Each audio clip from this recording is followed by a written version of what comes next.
Tonight's story begins the way so many modern wars do, far from Washington, far from the Oval Office, far from the daily routines of American life.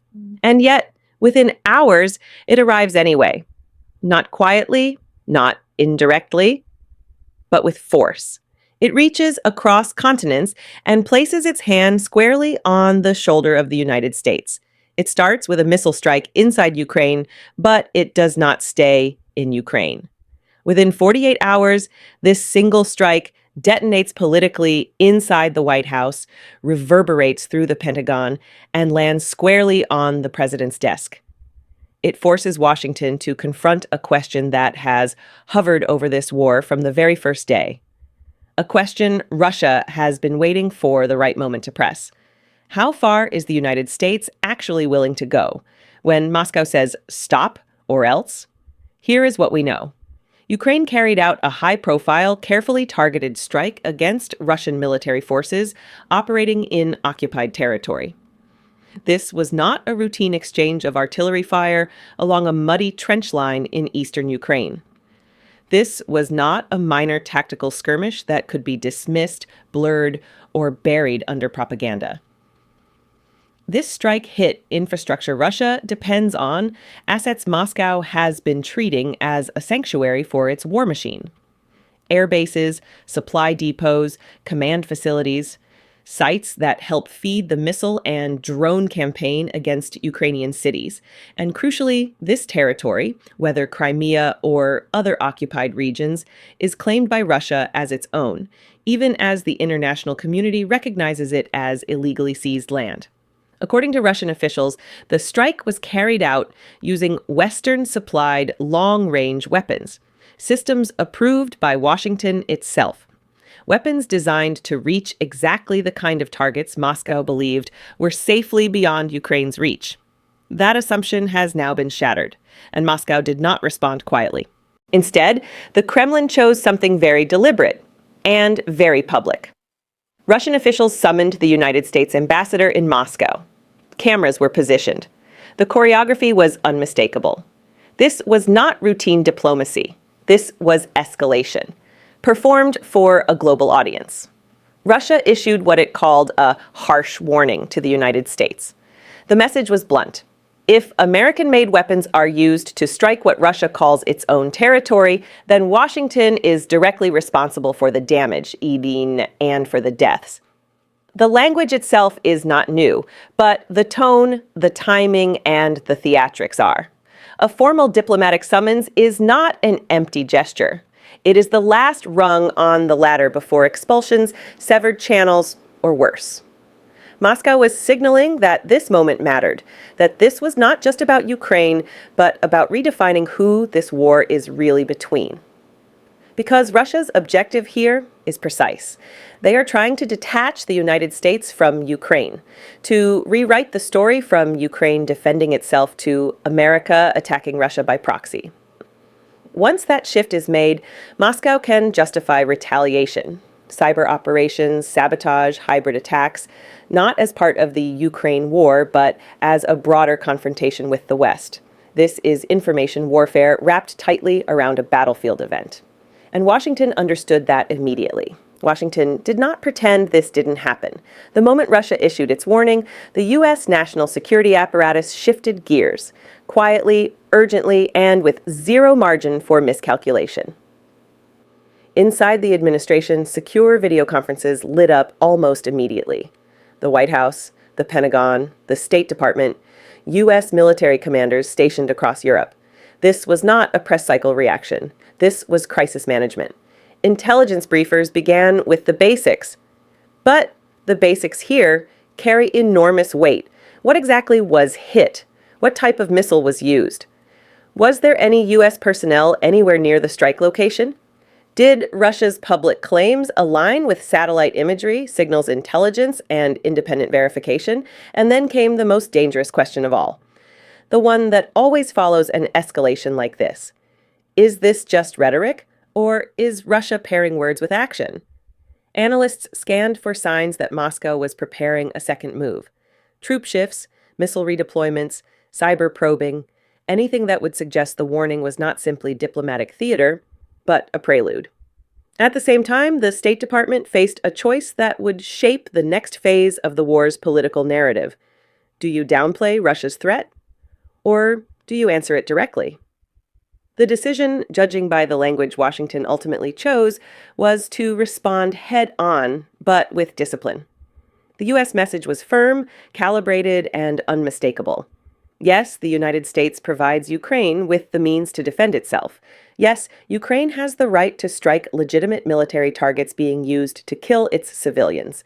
And no, that does not make America a direct combatant in this war. Washington reiterated something it has said repeatedly, but now under far greater pressure. It does not encourage attacks on internationally recognized Russian territory. It supports avoiding uncontrolled escalation.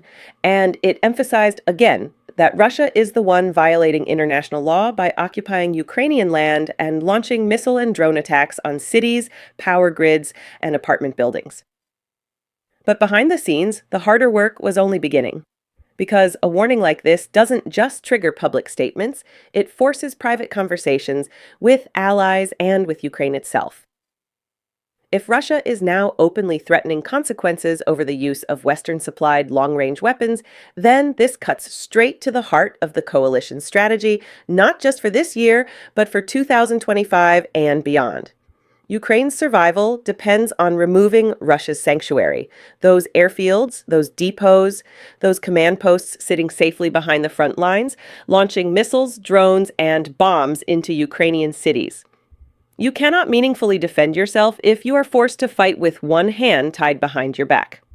You cannot win a war if your enemy is allowed to strike from safety while you are told restraint is the price of support. And this is where geopolitics collides with domestic politics. In the United States, a war-weary public is watching another winter of blackouts in Ukraine. They are watching aid debates stall in Congress. They are listening to a president, Donald Trump, telling voters that Europe should do more, that Ukraine should cut a deal, that America is carrying too much of the burden. At the same time, there remains a bipartisan core in Congress, national security officials spanning 3 administrations, and nearly every major U.S. ally arguing the opposite. If you let Russia dictate the terms of this war through threats, you are not preventing escalation. You are rewarding it. You are teaching the Kremlin that nuclear saber rattling works, that harsh warnings bend policy, that intimidation is strategy. And now Washington faces a choice, not in theory, but in practice. At this stage, Washington's problem is no longer tactical. It is strategic. And more than that, it is reputational. Because Russia's warning forces the United States into a narrow corridor with only 2 real exits. Both carry consequences that will echo far beyond Ukraine. Option 1, quietly pull back. This path is subtle, almost invisible at first. You tighten the leash on how Ukraine can use American weapons. You rewrite agreements. You require case-by-case approval for certain targets. You slow-walk future deliveries of long-range systems. On paper, this lowers the temperature. Moscow calms down, at least publicly. Headlines fade, markets breathe, but the cost is profound. It tells the Kremlin that its strategy worked. That issuing a harsh warning after a Ukrainian strike can actually change U.S. behavior. That threatening consequences is enough to reshape American policy without firing a shot. And once that lesson is learned, it doesn't stay confined to Ukraine. Option 2, hold the line, or step forward. This option carries risk, but it carries clarity. It means stating plainly that if Russia launches missiles from a base, that base is a legitimate military target. Even if it sits inside occupied territory Russia claims as its own. It means acknowledging a basic truth of warfare. Survival requires denying your enemy safe havens. This does not mean Washington signs off on everything Ukraine does. Every administration draws quiet red lines. But it does mean refusing to let the Kremlin define the boundaries of acceptable defense. Judging by early signals, Washington appears, for now, to be walking this second path. Public statements remain calm. Rhetoric is restrained. But the message to allies is steady. Nothing fundamental has changed. Not backing down, not escalating recklessly, but not surrendering the rules of the game either. And here is where it gets easy to miss the deeper shift beneath the surface. For months, Russia has been escalating its own campaign. Waves of missiles, swarms of drones, strikes on power stations, apartment blocks, civilian infrastructure. These are not random attacks. They are designed to break morale, to freeze Ukraine into submission, to send a message to the West. You cannot protect your ally. In that context, Ukraine's strike is not some reckless provocation. It is a strategic response, an attempt to push the costs of war back onto the aggressor, to show Russia that launching terror from a distance no longer comes without consequences. And that is what Moscow fears most. Russia's harsh warning is not about principle, it is about leverage slipping away. Which brings us to why Washington's response matters far beyond Kyiv or Moscow. Because every major power is watching. China, Iran, North Korea. Every government calculating whether military force backed by threats is enough to bend the international system. If the message from Washington is we'll support you until the other side gets really angry, then the rules of the world just changed. But if the message is we will not be bullied out of defending our allies, then the warning Moscow issued tonight becomes something else entirely. A signal, not of strength, but of pressure. Inside Ukraine tonight, this debate does not sound like diplomatic language. It does not feel like strategic signaling. It is not parsed through press briefings or carefully worded statements. It is lived. People are sitting in the dark because another power plant has been hit. They are standing in line for water because yet another substation has been destroyed. They are mourning neighbors killed in apartment buildings, on trolley buses, in city centers, struck in broad daylight. For Ukrainians, this is not about whether Washington answered Moscow forcefully enough. It is about something far more basic. Will the West give us not only weapons but permission to survive? Because every time Ukraine lands a strike that actually hurts Russia's war machine, it is followed by panic somewhere else. Emergency meetings, urgent calls, hand-wringing over escalation, and that raises a brutal question inside Ukraine. Is the priority stopping the next Russian missile, or stopping Russia from getting too angry? From Kyiv's perspective, the asymmetry is impossible to ignore. Russia launches missiles from deep inside occupied territory. Russia hits power grids, hospitals, apartment blocks. Russia escalates at will.